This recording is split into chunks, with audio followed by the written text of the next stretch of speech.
하나님의 말씀 고린도전서 15장 44절 한 절 보시겠습니다.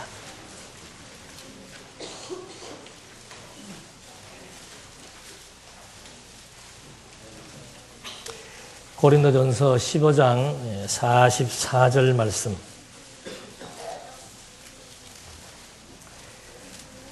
육의 몸으로 심고 영적인 몸으로 살아난다.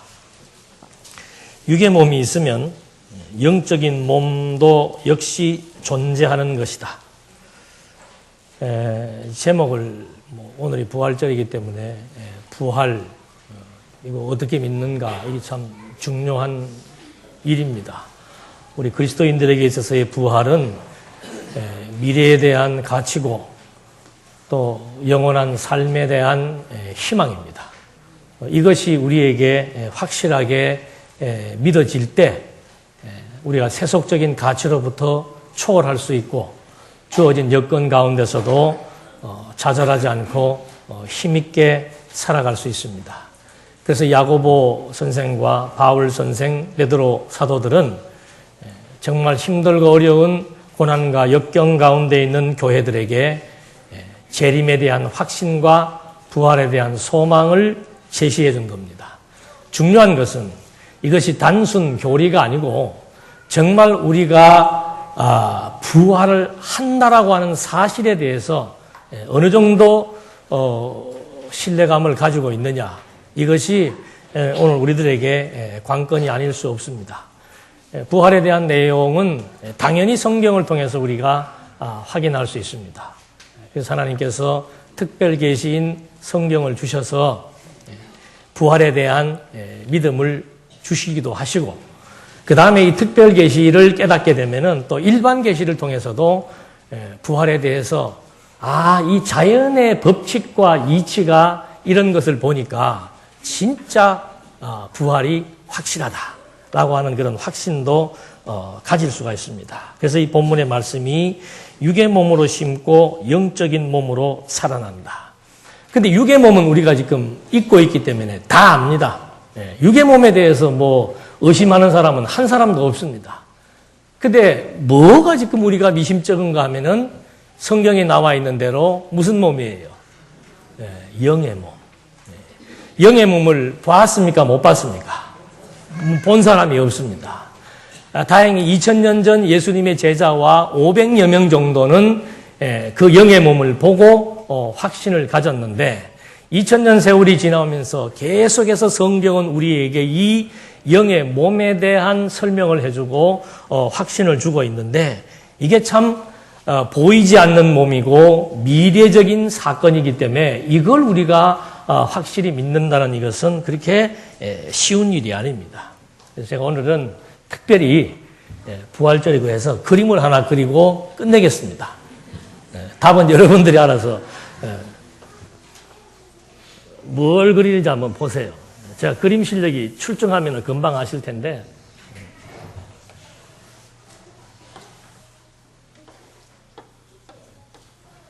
이 잎사귀가 특이합니다.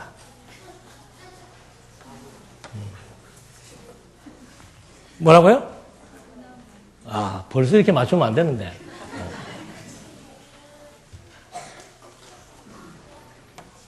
요거 보면 아시겠죠?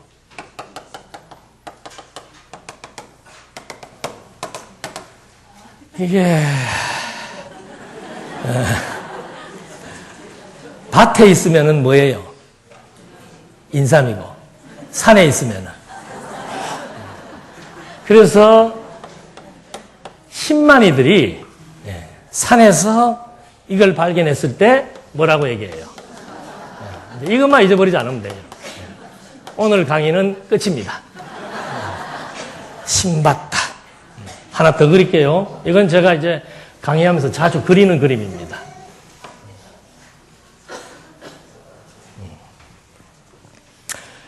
여러분, 신만이들이 뭘 보고 지금 신봤다고 소리 지릅니까? 산삼을 봐요? 정확하게 얘기해요. 뭘 봐요? 보입니까? 안 보입니까? 안 보여요. 그런데 요걸 보고 뭐라고 외쳐요? 왜? 확실히 이 밑에 뭐가 있으니까? 산삼뿌리가 있으니까. 이게 일반 계시를 통한 영의 몸에 대한 확신입니다. 하나님을 모르는 사람들도 보이는 것, 나타나는 것, 잎사귀만 보고도 무엇이 있다는 것을 확신합니까? 뿌리가 있다는 것을 확신합니다. 자연이라고 하는 것은 이거 우리 보면서 뭐 그냥 대충 보고 심만이들이 심이라고 하는 것이 산삼의 준말입니다. 산삼이나 캐는 것 갖고 행복해하는 게 아니고 우리는 이런 데서 확실한 자연 계시를 통해서 설명할 수 없는, 사실은 육의 몸, 영의 몸이 설명하기 쉬워요, 어려워요? 영의 몸이라고 하는 이것이 그렇게 쉽고 이렇게 설명하기 이렇게 쉬운 부분이 아닙니다. 그런데 뭐 봤다? 오늘은 무슨 절이다? 구할 때 우리가 입는 몸이 무슨 몸이에요? 성경은 영의 몸 또는 신령한 몸이라고 얘기합니다. 여러분, 씨를 뿌리는 농부가 씨를 뿌리면서 무슨 확신으로 뿌립니까? 6개월 뒤에 반드시 열매가 맺힌다는 확신을 갖고 씨를 뿌립니다. 씨만 봐도 무엇을 연상할 수 있습니까? 열매를 연상할 수 있습니다. 근데 많은 사람들은 부활 얘기를 하면은 다 믿으려고 하지를 않아요. 그래서 하나님의 그 계시의 방법이 뭔가? 여기가 이제 뭐예요? 이 세계가. 이게 본질의 세계입니다. 영원한 세계고. 이 세계는 우리가 이 육신의 눈을 가지고는 볼 수가 없습니다. 피조물도 마찬가지예요. 육신의 눈을 가지고 땅 속에 있는 이 물체를 볼 수 있습니까? 없습니까? 못 봅니다. 육신의 눈은 나타난 것만 보도록 되어 있습니다. 그래서 하나님께서 보이지 않는 이 세계, 그걸 우리는 본질이라고 얘기합니다. 그리고 보이지 않는 세계라고 바울이 말하고 있습니다. 그럼 이 세계를 우리가 어떻게 알 수 있는가? 그래서 하나님께서 이 세계를 보여주기 위해서 하나님이 직접 이 땅에 오신 것, 그건 이제 오후 시간 요한복음 때 공부를 하시면 되고, 지금은 이 세계를 어떻게 보여주는가? 자연 계시, 일반 계시를 보니까 나타난 것은 무엇으로 말미암았다? 이 보이지 않는 본질에 의해서 나타난 것이다. 나타난 이 산삼의 잎사귀는 보이지 않는 산삼 뿌리에 의해서 어떻게 된 거예요? 나타난 겁니다. 그러니까 피조세계의 모든 만물은 보이는 모든 것, 나타난 모든 것은 보이지 않는 이 본질에 의해서 나타나게 된 겁니다. 그래서 반대로 이 세계를 우리가 확인하려면은 무엇을 통해서 확인하는가? 물론 1차적인 것은 특별 계시인 성경을 통해서 확인하고, 두 번째 자연 계시, 일반 계시는 뭔가? 나타나는 것은 이건 완전히 만고불변의 법칙입니다. 사람이 태어나면 반드시 어떻게 해요? 죽습니다. 그건 뭐 어느 누구도 부정할 수 없는 사실입니다. 또 한 가지 똑같은 사실은 뭔가? 나타나는 것은 나타나지 않는 것에 의해서 존재한다라고 하는 거. 그래서 나타난 것이 있으니까 내가 지금 이 눈으로 보진 못해도, 경험하진 못해도 반드시 보이지 않는 이 본질, 이 뿌리, 우리는 그래서 이 근원, 본질 이런 얘기를 하잖아요. 나타난 잎사귀를 보니까 본질인 뿌리는 반드시 있다라고 하는 것에 대한 확신을 우리가 가질 수 있는 겁니다. 그래서 이 부활의 몸이라고 하는 것은 뭔가 쉽게 알 수 있습니다. 우리에게 무슨 몸이 있습니까? 육의 몸이 있잖아요. 육의 몸이 있다는 것은 보이지 않는 무슨 몸이 있다? 영의 몸이 있다는 것에 대한 하나의 확증입니다. 확증. 지금 여러분 우리 속에 보이지 않는 나를 지배하는 근본은 뭡니까? 육체를 지배하는 건 뭐예요? 영혼이란 말입니다. 영혼이 보입니까? 안 보입니까? 우리의 생각이 보입니까? 안 보입니까? 우리의 사상이 안 보이고 생각이 안 보이고 마음이 안 보입니다. 그러나 이 사상과 생각과 마음을 보이는 이 몸을 통해서 표현함으로 말미암아 보이지 않는 이 근본에 대한 확신을 우리는 가지고 있습니다. 정신없는 사람이 있어요, 없어요? 정신이 팀에도 있기는 다 있습니다. 보이지 않지만 정신세계가 반드시 존재하고 있습니다. 그래서 이런 것과 같이 이 보이는 것, 나타난 것, 피조세계도 마찬가지고 우리 인간의 몸도 마찬가지고, 그래서 이 지금 본문의 말씀이 그 얘기입니다. 육의 몸이 있은즉 반드시 무슨 몸도 있다. 영의 몸도 있다. 여기에서 말하는 영의 몸은 신령한 몸으로 부활할 것을 의미합니다. 그런데 또 하나 재밌는 것은 뭔가, 어떻게 그러면 우리가 신령한 몸으로 부활을 하는가? 육의 몸이 있고 영의 몸이 있다는데, 이 육의 몸과 영의 몸을 이제 서로 바꿔 입는 것이, 바꿔 입는 관문이 뭐예요? 그게 죽음입니다. 이것도 일반 계시를 통해서 나옵니다. 모든 씨앗은 땅에 들어가서 어떻게 해야 돼요? 어떻게 이렇게 어려운 걸 잘 알고 계십니까? 반드시 썩어야 됩니다.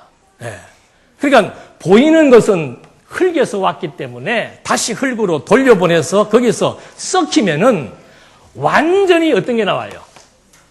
다른 형체가 나오는 거예요.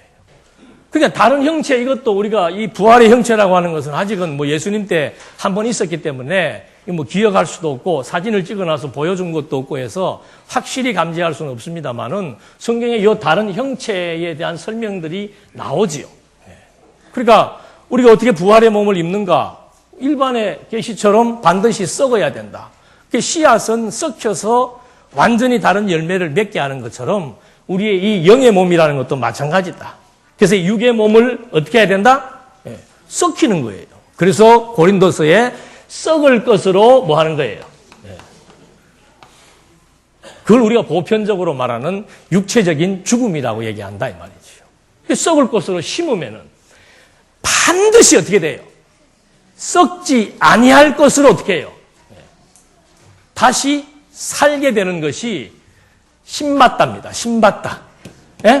이것만 잊어버리지 않으시면 돼요. 우리 학생들이 많아서 제가 지금 이거를 설명을 드리는 거예요.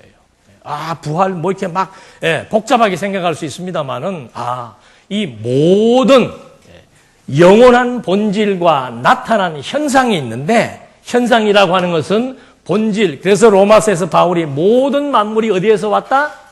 주에게서 나왔고 주로 말미암고, 그 다음에 마지막에 뭐예요?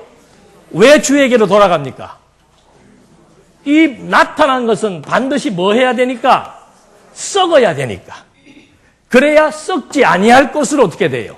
다시 살게 되는 겁니다. 하나님의 나라도 마찬가지예요.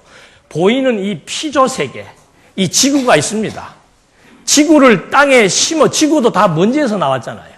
그걸 다 분해해서 땅에 심어서 썩히면은 그 다음에 뭐가 나타나는 겁니까? 영원한 하나님의 나라가 이렇게 눈앞에 나타나게 되는 거죠. 그래서 부활, 짧습니다 시간이. 부활 어떻게 믿는가? 뭐 봤다? 신 봤다. 그리고 원만 하나 기억을 해서 이것이 영원한 세계가 존재한다 안 한다? 존재하는 겁니다. 왜? 모든 만물이 어디에서 왔기 때문에 보이지 않는 이 본질에게서부터 나왔고, 그 본질의 힘을 힘입어서 살며 기동하며 존재하고, 반드시 이 세계로 환원되는, 돌아가는 방식이 뭔가? 썩히는 겁니다. 그래서 나중에 이 피조물은 종말을 통해서 다 원소로 돌려버리는 거죠. 그리고 사람은 썩히게 한 다음에 육의 몸을 심게 해서 썩지 아니할 신령한 몸으로 다시 살게 하는 것. 이것이 부활입니다. 시간이 촉박되는 줄 알지만 오늘 이 부활의 주제는 너무 중요한 것 같아서 제가 조금 설명을 드렸습니다. 이제 연이어서 유아 세례를 하도록 하겠습니다. 호명하는 우리 애기 앞으로 순서대로 서시면 되겠습니다. 이하율, 이효준, 나예준, 세 명 다 남자입니다. 얘네들 때는 장가가기가 이제 쉽지가 않습니다. 이하율. 이렇게 오세요. 여러분도 같이 오늘 제가 문답할 때 물어본 건 딴 거 없습니다. 왜 아기에게 세례를 받게 하느냐? 다 똑같은 부모의 마음이에요. 아기들은 지금 별로 뭐가 뭔지 모릅니다. 근데 부모의 마음은 이 아이들이 정말 주 안에서 하나님을 경외하며 살게 하고 싶은 소원이 있는 거죠. 그래서 지금 이렇게 초롱초롱한 우리 아기들에게 유아 세례를 주는데 세례의식 자체는 아무런 의미가 없습니다. 이 정신이 중요한 겁니다. 우리 같은 마음으로 우리 이제 이 3명의 어린아이들이 정말 우리가 이 세상을 떠나고 난 뒤에도 이 진리의 말씀과 더불어 함께 여호와를 경외하며 살기를 소원하는 마음에서 함께 기도하도록 하겠습니다. 기도하시겠습니다. 이기엽 심혜연의 아들 이하율에게 성부와 성자와 성령의 이름으로 세례를 주노라. 이강국, 박진선, 이효준에게 성부와 성자와 성령의 이름으로 세례를 주노라. 나영규, 박은미의 아들 나예준에게 성부와 성자와 성령의 이름으로 세례를 주노라. 기도하시겠습니다. 하나님 아버지, 오늘 부활절을 맞이해서 그리스도의 부활의 의미가 무엇인 것을 우리는 잘 알고 있습니다. 그리고 영원한 소망이 무엇이며 우리가 정말 어떻게 부활을 하게 되는지도 다시 한번 확인해 보았습니다. 특별히 우리 하나님을 경외하고 살고 있는 사랑하는 젊은 세대들이 이렇게 그들의 자식들에게 부모와 같은 이런 신앙을 갖고 일생을 살게 하기 위한 정말 충정의 신앙에 의해서 하나님 앞에 유아 세례를 베풀었습니다. 하나님, 이 부모의 마음 변치 말게 정말 이 땅 위에 가장 소중한 것이 무엇인 줄 알고 정말 어린 생명 앞에서 신앙생활 경건히 잘할 수 있도록 끝까지 지도하고 붙들어 주시며 오늘 세례받은 어린 생명들 위에 하나님의 능력의 영광이 함께해서 이들이 자라는 동안 어려운 일 겪지 않고 설령 어려운 일을 겪더라도 지혜로 그것을 잘 극복하게 해주셔서 하나님만을 경외하며 일생을 여호와 찬송하며 살아갈 수 있도록 인도해 주시옵소서. 예수님의 이름으로 기도드립니다. 아멘.